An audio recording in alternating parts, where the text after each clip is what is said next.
Le show de moto vous est présenté par Honda, Yamaha et Suzuki.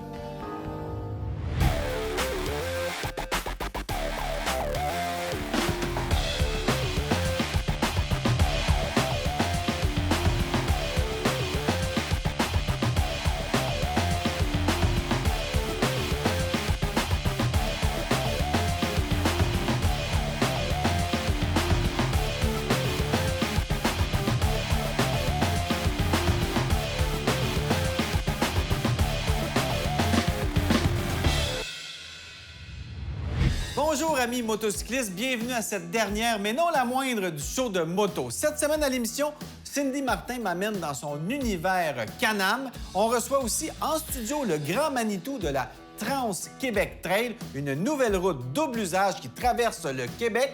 Ça commence tout de suite. Il y a des motos qui font rêver d'aventure, d'autres qui font rêver de cruiser les autoroutes américaines sans fin. Et il y a des motos qui font rêver de vitesse pure. Et s'il y en a une parmi celles-ci, c'est bien la Suzuki Hayabusa. Et aujourd'hui, au show de moto, on a la chance d'essayer la Hayabusa 2022, revue et repensée.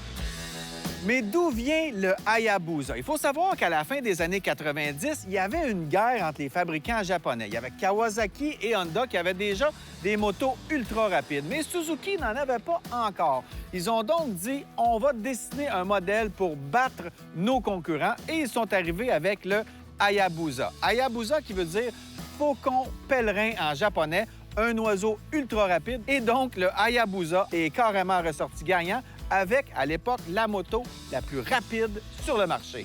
Il faut savoir que la Hayabusa est conçue pour la vitesse. Ça donne ce look-là qui est, oui, particulier, mais ce qui est bien, c'est qu'on peut reconnaître une Hayabusa parmi une centaine de motos stationnées. Elles ressortent du lot. Et c'est d'ailleurs ça qui a fait qu'il y a des gens qui trippent fort sur les Hayabusa. Et quand on embarque là-dessus, on comprend. C'est presque comme faire un tour de manège à la ronde. On sent la puissance, le son quand on ouvre le moteur. C'est magnifique. On a deux gros silencieux à l'arrière. On a le tableau de bord aussi qui est un peu old school sur la 2022. Et on a beaucoup le souci du détail, le tour des cadrans qui est doré. La moto est conçue pour la vitesse, mais on a aussi pensé au freinage. On a ajouté des freins Brembo là-dessus. Il faut savoir aussi qu'il y a de l'électronique et c'est tellement puissant, ça prend de l'électronique pour aider le pilote moyen à vraiment maîtriser cette puissance-là. Il y a des modes de conduite là-dessus. Il y en a 3 qui sont définis en usine. Il y a aussi 3 modes utilisateurs, pas 1, 3. Donc, on peut vraiment en faire ce que l'on veut. Maintenant, au niveau de la position de conduite, évidemment, c'est une moto qui se veut sportive. C'est une grosse sportive. C'est plus une GT. C'est pas les petites motos GSX-R 1000. On a les jambes un peu recroquevillées. Donc, à long terme, ça peut être un peu fatigant, mais c'est une moto sportive. Alors, il faut s'attendre à ça. On est bien penché vers l'avant, mais le feeling de vitesse là-dessus, c'est assez unique dans l'industrie de la moto. C'est un Hayabusa, on ne peut pas la comparer. C'est la moto pour la vitesse pure. Ce qu'on veut, c'est faire triper le propriétaire.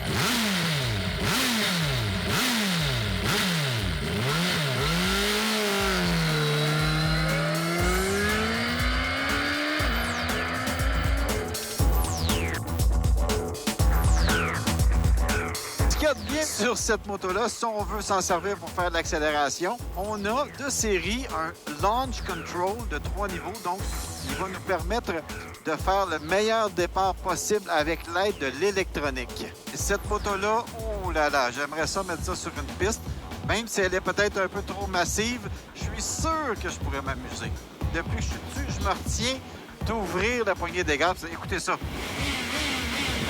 Oh! Que ça veut avancer, c'est fou. Mettons que c'est pas une moto raisonnable, donc il faut que son pilote le soit.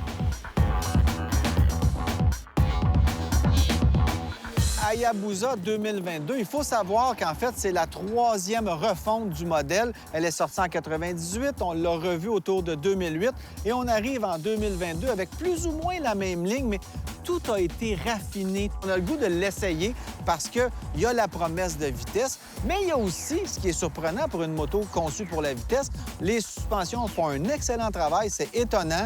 On n'est pas sur une moto sport qui nous cogne dans les mains aussitôt qu'il y a un petit nid de poule. Là-dessus, c'est plutôt confortable. Par contre, pour l'utiliser en duo, c'est pas évident. On enlève ici le petit couvercle de plastique. Il y a un siège là-dessous. Mais ça prend un passager, une passagère qui est assez brave, de un, et le siège est vraiment tout petit. Mais bon, c'est possible de le faire. Peut-être que ça vous tentera pas d'embarquer personne là-dessus parce que, franchement, quand on sort en Hayabusa, on s'en va pour une petite dose d'adrénaline là-dessus. Donc, qui va acheter une Hayabusa? Bien, les tripeux de moto sport, les gens qui suivent l'histoire de la Hayabusa depuis des années et qui veulent la transformer, des gens qui veulent la collectionner et des amateurs d'adrénaline qui se disent, bien, coudonc, moi, je veux avoir la bombe autour du bloc. Et ça, encore aujourd'hui, la Hayabusa fait partie des motos les plus rapides sur le marché.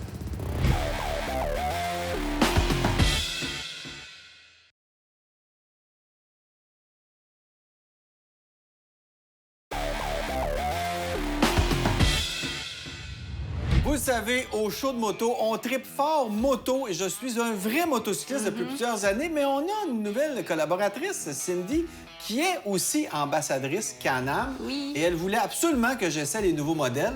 Ce qu'on a fait. Qu'est-ce que je vais essayer? Effectivement, il y a 3 ans, Can-Am a sorti le Ryker pour un peu rajeunir sa clientèle avec un modèle qui est beaucoup plus sportif et beaucoup plus joueur. Tu as pensé à moi. Oui. Sportif, joueur et jeune. Effectivement, c'est tout toi, ça. On regarde ça.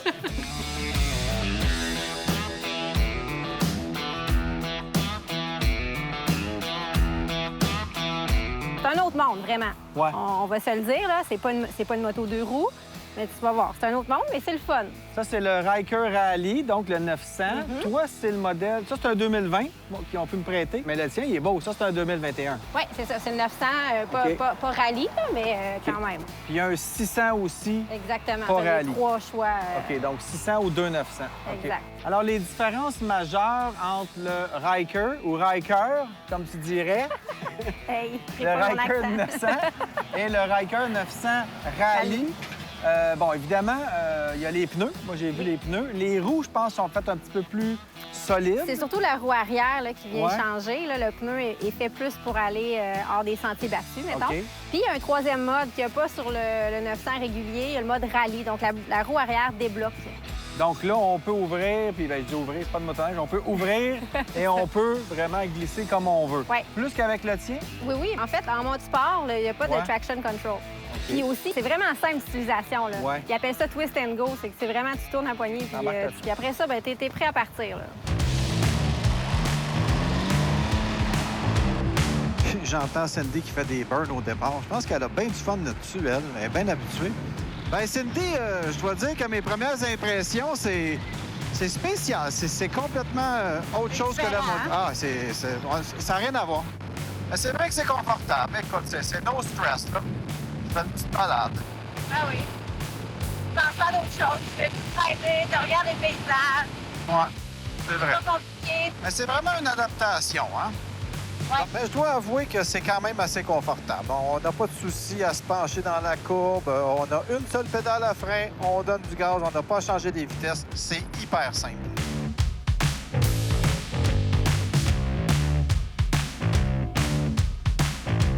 Bon, Cindy, on a fait un bout de chemin.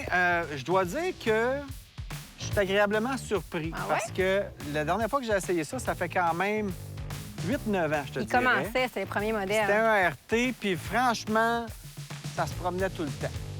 Ça, je sais pas si c'est parce qu'il est plus petit, ça me rejoint aussi un peu plus, c'est de la performance. Plus sportif, On hein? sent que ça va avancer. Ah oui. Mais ce que je me rends compte aussi, puis je le vois sur la route quand j'étais en moto, puis j'en croise, il y a beaucoup de gens qui font ça, puis ils font de la balade avec ça. Ben oui. Comme bien du monde en moto, là, c'est pas tout le monde qui veut avoir de la performance, faire du hors-route comme nous autres Ah non, on la fait. plupart des gens veulent se rendre du point A au point B, aller Ouais. en voyage, juste rider tranquillement. C'est comme tu dis, c'est pas tout le monde qui cherche à aller à 200 km/h. En fait, tu sais, tantôt, on parlait de marketing. Puis là, en roulant, je me disais ça, tu sais, c'est sûr que ça répond à un besoin. Peut-être Ah pas oui. aux besoins de tous les motocyclistes, mais certains motocyclistes qui veulent peut-être avoir moins de poids à supporter aux lumières. Ou des gens qui peuvent sont avoir pas motocyclistes qui sont du pas tout, motocyclistes. et qui le deviendront pas. Oui, mais là. c'est le show de moto. Je veux qu'on parle de motocyclistes. Ben oui, mais c'est une forme de moto, mais elle a 3 C'est roues. une forme de moto à 3 roues.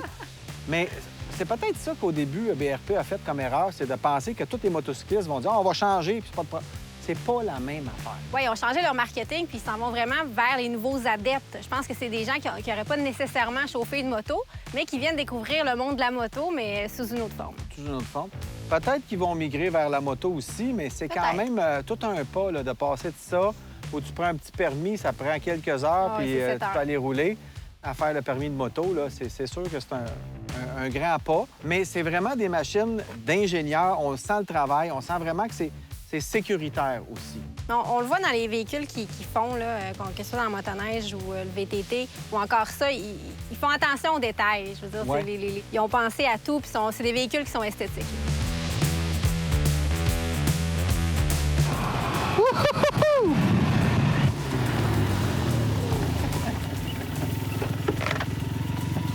Puis, Regarde-moi la face. je l'avais dit, hein? Non, mais vraiment, c'est même mieux que je pensais. Là, sur le rallye, je sais pas lui, là, mais vraiment, écoute, tu peux déraper là, sur le rallye, là. Tu peux vraiment casser. Ah, ça le fait vraiment, puis moi, ça reste un de mes trucs préférés à faire Ouais. avec ça. Ben écoute, c'est un plus, vraiment. Ça donne le goût d'y retourner, hein? Ouais, c'est pas pire, c'est pas pire. Je suis pas sûr que je descendrais à la tuque dans de la laveuse, là, mais pour faire du chemin comme ça, c'est super le fun. Ça le fait vraiment. Ouais. Éric, on a vraiment passé une belle journée, puis je veux savoir, je veux tout savoir, je veux tes impressions. Bien, vraiment, j'ai été agréablement surpris. Mais tu me disais, bon, le Ryker, c'est plus joueur, ça me rejoignait plus, le Ryker Rally, donc d'être capable vraiment d'aller faire du chemin C'est du le chemin fun, de hein, terre, ça? de faire de la drift. Effectivement, c'est bien le fun. Côté moteur, c'est correct. J'aurais peut-être aimé un peu plus de puissance, mais quand OK. même, c'est cool. C'est une belle machine, on s'entend. oui. C'est plaisant à conduire. Je suis quand même un gars de 2 roues, mais c'est vrai que c'est le fun. Ben oui, on a eu une belle journée. C'est une belle journée, une belle balade, c'est pas stressant. C'est facile. Et c'est surtout que, tu sais, c'est moins long d'apprendre à faire du spider Effectivement. que de faire ton permis de Ah moto. oui, c'est très, Donc, très accessible. je comprends pourquoi ça fonctionne. Mais merci. On va refaire ça. refaire ça. On va refaire. OK, c'est correct.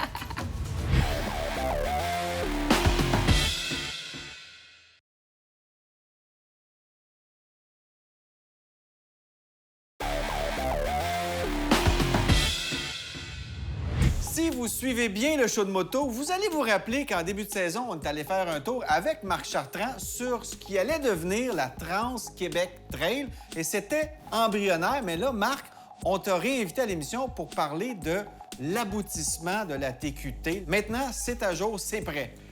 C'est quasiment prêt. Oh, quasiment! Quasiment. En fait, on a parlé d'une route qui est rendue maintenant à 5600 km. On a procédé à des validations juste dans les dernières semaines. Faire sûr qu'il n'y a pas des calvettes de partie, des arbres de tombée, des Oui. choses comme ça. Oui. On espère avoir le tout prêt dans quelques semaines. Dans quelques semaines. Donc, pour les gens qui se demandent un peu ce que c'est, on parle d'une route pour les motos double usage. C'est vraiment pour les nouveaux adeptes et les gens habitués comme toi qui décident de faire un long bout de chemin, mais le moins possible touché à l'asphalte. Tout à fait. On parle à peu près de 85 de gravel, là, puis après 15 d'asphalte. Mais il n'y a pas de section très difficile, là. De façon générale, non, mais des fois, la température elle peut jouer des tours. On s'entend que c'est du hors-route. Les surfaces, ils changent. Mettons, on va partir de quelque chose qui peut être bien tapé à quelque chose qui est très sablonneux. Donc, il faut être capable d'avoir un minimum d'expérience pour gérer ces petites choses-là. Puis pour le reste, ben c'est de faire attention puis de rouler de façon sécuritaire. Puis d'après moi, ça devrait être correct. Ça devrait être correct. Et pour naviguer là-dessus, vous avez créé une application que les gens vont pouvoir télécharger pour se retrouver sans avoir besoin nécessairement de beaucoup d'équipement ou d'avoir quelqu'un avec eux qui l'a déjà fait. Oui, tout à fait. On a fait développer une application qui va sortir sur Android pour commencer. Donc, l'application, vous avez toute la boucle au complet. OK. Cette boucle-là, ensuite, on peut naviguer dessus. Donc, ça... C'est un peu comme sur un GPS? Oui, il y a un GPS interne dans les téléphones. OK. Donc, le téléphone va fonctionner hors les réseaux cellulaires. Oui. Donc, il va être capable de dire où est-ce que tu es rendu, où est-ce que tu t'en vas. Il y a même des fonctions dedans pour communiquer les dernières nouvelles de la Trans-Québec Trail. Est-ce qu'il y a une avarie, exemple, mettons qu'il y a une calvette qui est emportée. Bien, l'application va permettre aux gens qui arrivent sur la calvette de la rapporter. OK. Et Un nous- peu comme l'application Waze dans le trafic, peut-être? Oui, un petit peu ça. Peut-être Ouais. un peu moins sophistiqué, mais le but ici, c'est que les gens sur le terrain puissent nous aviser. Puis ensuite, ça retourne sur l'application. Puis tous ceux qui sont live dessus vont recevoir l'avis comme quoi que... Il y a de la rétroaction. Oui, à cet endroit-là, il y a un problème. Donc, soit que on dit, ben là, on va essayer de vous trouver un contournement ou quelque chose comme ça. Donc, le but, c'est d'avoir une interactivité, évidemment, avec le tracé lui-même. Parce que c'est un circuit qui est vivant quand même. Là. Exactement. Ça change tout le temps. On est en route. Ça peut, comme tu dis, la météo peut faire que ça change aussi. Il y a combien de gens en tout qui ont participé à ça avec toi? Beaucoup. Beaucoup, hein? Oui.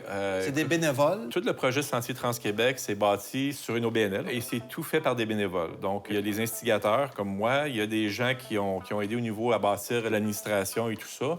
On a des gens qu'on appelle les bâtisseurs, qui sont des gens qui sont dans chaque région du Québec, qui nous ont proposé chacun un sentier dans leur région. Un effort collectif Tout à fait. colossal. Il y a bien du monde qui a travaillé là-dessus. J'estime, là, à date, là, on doit être rendu à peu près une centaine de personnes qui ont contribué au projet. OK. Donc, ça va être disponible au cours de l'été. On peut trouver cette application-là. Si on a un téléphone Android, d'abord, Oui. on télécharge ça. Est-ce que ça coûte quelque chose? Bien, en fait, pour payer le développement, évidemment, il va y avoir un prix pour l'application. Ça va être quelque chose entre 5 et 10 OK. Puis, ce qui est intéressant aussi avec l'application, c'est que en plus de tous les éléments on va dire, de rapporter les avaries, tout ça, il y a aussi des points d'intérêt. Donc, tu vas pouvoir, admettons, arriver sur le sentier, voir où est-ce qu'il y a de l'essence, où est-ce qu'il y a de la nourriture, y a-t-il des terrains de camping. Puis même les gens vont pouvoir proposer un beau camping sauvage, et donc ils vont pouvoir nous le proposer, puis on pourrait l'accepter ou non là, pour Et pour les gens qui veulent un peu plus de confort, il y a moyen aussi d'aller dans des pourvoiries. On en a plusieurs au Québec, donc j'imagine que ça passe pas loin de là dans bien des cas. Ah oui, tout à fait. On peut aller au Rabasca, par exemple. On peut aller tout le long de la route. Il y a des pourvoiries, il y a des ecs, il y a des endroits pour camper. C'est un moyen de découvrir le Québec d'une autre façon aussi. Est-ce qu'il y a des sentiers qui sont partagés avec du quad ou du side-by-side ou c'est vraiment du chemin forestier? C'est quoi exactement? C'est surtout du chemin forestier. Quand on partage avec, mettons, un sentier quad, c'est pas le but. OK? Mais il y a certaines routes que les quads passent sur un réseau public. On va des fois partager là, mais le but de la Sentier Trans-Québec, c'est que ce soit un réseau vraiment public. Le seul endroit où il faut faire attention aux accès, c'est quand on va dans les ZEC. Il faut acquitter le droit d'entrée quand on va traverser une ZEC. Mais à part de ça, c'est libre et gratuit. Là. Bien, parfait. En tout cas, quel beau travail. Félicitations encore une fois, Marc. On tripait déjà quand tu allais faire un tour avec toi et ta gang. On va y retourner cet été, c'est sûr. Ouais. Puis c'est tellement un beau projet qu'il y a des gens qui ont décidé d'embarquer d'une autre façon, dont un de tes amis qui a fait la bière hors route. Exactement. En l'honneur de la TQT. Tout à fait. Ça, c'est brasserie... Ça, c'est la Brouerie Sutton. Brouerie Sutton. Oui, exactement. Donc, on a une bière hors route. On peut la déguster, entre autres, à Sutton. Exact. On peut la commander en ligne aussi. Oui, exactement. Ça goûte la boîte? Non? Non, ça goûte le ciel. Ça goûte le ciel. Ouais. Ah, quel poète. Bien, merci beaucoup, Marc. On va boire ça à ta santé quand on va aller à Sutton. Puis bravo pour le beau travail. C'est un beau trip à faire. Un gros merci. Merci beaucoup.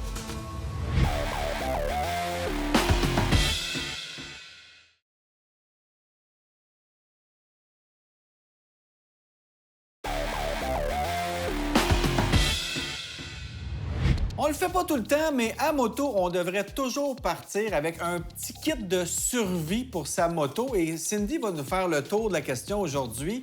T'as amené des petites choses qu'on devrait toujours avoir à portée de la main si on part à moto. Effectivement.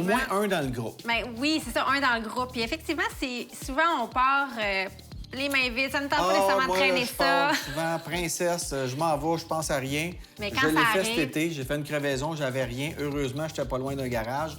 J'ai pu me dépanner, mais avoir C'est été dans les le cas bois, où ça est-ce aurait que. été C'est plate. ça, surtout quand ceux qui font de la moto-aventure ou du enduro se retrouvent souvent dans des chemins éloignés. Mais même sur l'asphalte, on peut se retrouver dans des villages où il n'y a Oui. pas de garage à proximité. Puis je dis garage, puis ça peut même être pour le secours, hein, parce qu'une petite trousse de premiers soins, c'est bien pratique. Oui.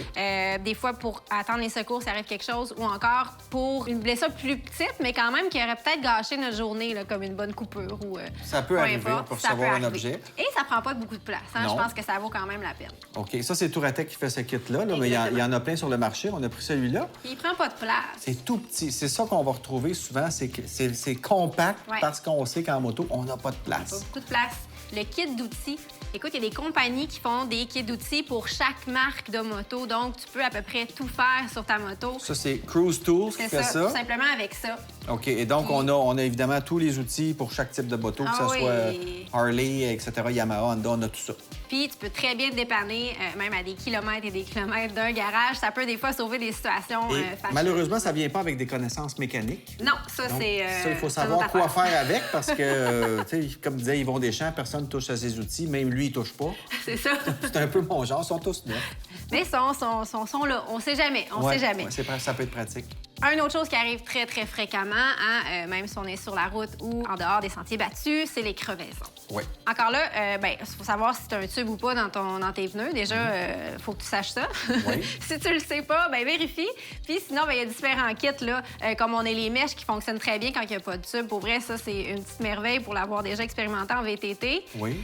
Évidemment, après ça prend le compresseur, hein, parce que, bon, on Oui. répare, mais il faut souvent souffler. Ça, c'est le stop and go. Oui. Ça, j'en ai un. C'est vraiment pratique. C'est tout petit et ça pousse pas mal. Oui, à peu près en 10 minutes, là, Ouais. ton pneu peut être totalement regonflé. Donc, c'est Ça, vraiment pratique. Ça coûte pas très cher non plus. Non, c'est ça vaut la peine. Encore une fois, c'est petit. Sinon, il y a la bombe anti-crevaison aussi qui peut être pratique. Si on a un tube, c'est d'avoir carrément un tube de rechange ou sinon, les bonnes vieilles patchs avec de la colle. Ouais. Ça peut tenir jusqu'à temps qu'on se rende. Moi, au je garage. préfère le compresseur à la bonbonne parce que la bonbonne, si tu manques ton coup, Ouais. c'est terminé. C'est ça, de l'air, il en manque pas autour. Effectivement. Donc, il y a vraiment plein d'options selon ce que vous voulez.